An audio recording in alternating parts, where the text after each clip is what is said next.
Good morning, students. Assalamu alaikum.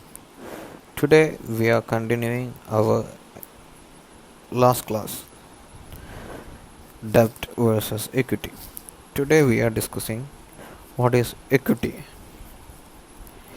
In finance, equity is ownership of assets that may have debts or other liabilities attached to them. Equity is measured for accounting purpose by subtracting liabilities from the value of an asset, which means we can think the equity as a degree of ownership in any asset after subtracting all debt associated with the asset. Equity represents the shareholders' stake in the company. The calculation of equity is a company's total assets minus its total liability. Equity എന്ന് പറഞ്ഞു കഴിയുമ്പോൾ ഒരു കമ്പനിയിൽ ഒരു share ഹോൾഡർക്കുള്ള degree of ഓണർഷിപ്പിനെയാണ് equity എന്ന് പറയുന്നത്.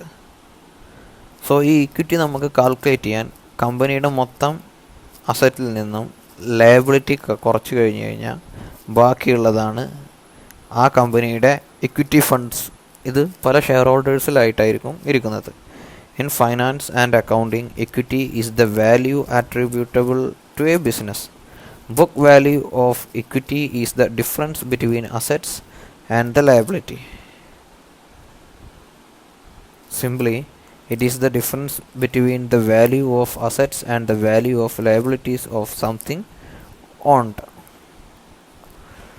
This is we can understand the simply what is equity. Now, what is equity under the Islamic financial system? Actually, an Islamic financial system becomes an equity based system with no debt. Depositors became shareholders. They are no longer guaranteed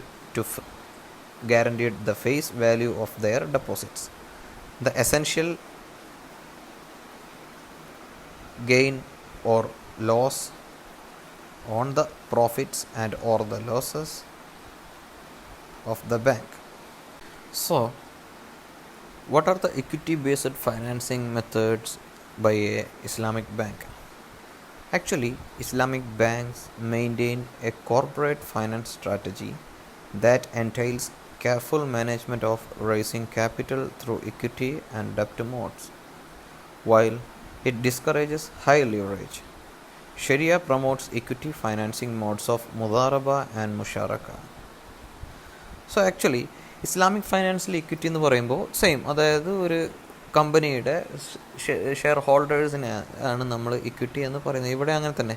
so ഒരു Islamic bank അല്ലെങ്കിൽ ഒരു company through Islamic financial സിസ്റ്റത്തിലൂടെ ഒരു ഈ fund ഒരു കമ്പനിക്ക് വേണ്ടിയിട്ട് arrange ചെയ്യുക, share holders arrange ചെയ്യണമെന്നുണ്ടെങ്കിൽ സോ അതിന് രണ്ട് മെത്തേഡ്സാണ് ഇസ്ലാമിക് ഷെരിയ റൂൾസ് മുന്നോട്ട് വെക്കുന്നത്. ഒന്ന് മുദാറബ ആൻഡ് മുഷാറക്ക. അതായത് ഈ രണ്ട് ഒരു ഇസ്ലാമിക് ഇൻസ്ട്രുമെൻറ്റ്സിലൂടെയാണ് ഇക്വിറ്റി ബേസ്ഡ് ഫൈനാൻസിങ്ങിനെ പ്രൊമോട്ട് ചെയ്യുന്നത്. അണ്ടർ മുദാറബ, profit sharing equity financing, a businessman can approach an Islamic bank for a project financing where he will be mudarib, entrepreneur, and the bank will be Rabbul Mal, the financier. One may wonder why some business prefer equity over debt mode financing. In the former, there is no binding commitment to pay back the capital amount in case of business risks that are not caused by negligence or fraud on the part of the mudarib. അതായത് എങ്ങനെയാണ് ഇവിടെ നമുക്കറിയാം എങ്ങനെയാണ് ഒരു മുദാറബ contract work ചെയ്യുന്നത്. ഈ രൂപത്തിലാണ് നമ്മൾ equity financing through Islamic banks വഴി നടത്തുന്നത്. സോ ഇതിൻ്റെ ഒരു പ്രത്യേകത എന്താണെന്ന് വെച്ച് കഴിഞ്ഞാൽ ദ ലോസസ്, അതായത് ഈ ഒരു മുദാരിബ് വഴി ഉണ്ടാകുന്ന ഫ്രോഡ് മാനേജ്മെൻറ്റോ അല്ലെങ്കിൽ അദ്ദേഹത്തിൻ്റെ നെഗ്ലിജൻസോ കൊണ്ടാണ് ഇവിടെ ഒരു ലോസ് വരുന്നുണ്ടെങ്കിൽ അത് ആ മുദാരിബ് ഓവർകം ചെയ്യേണ്ട ലോസ് ആയിരിക്കും.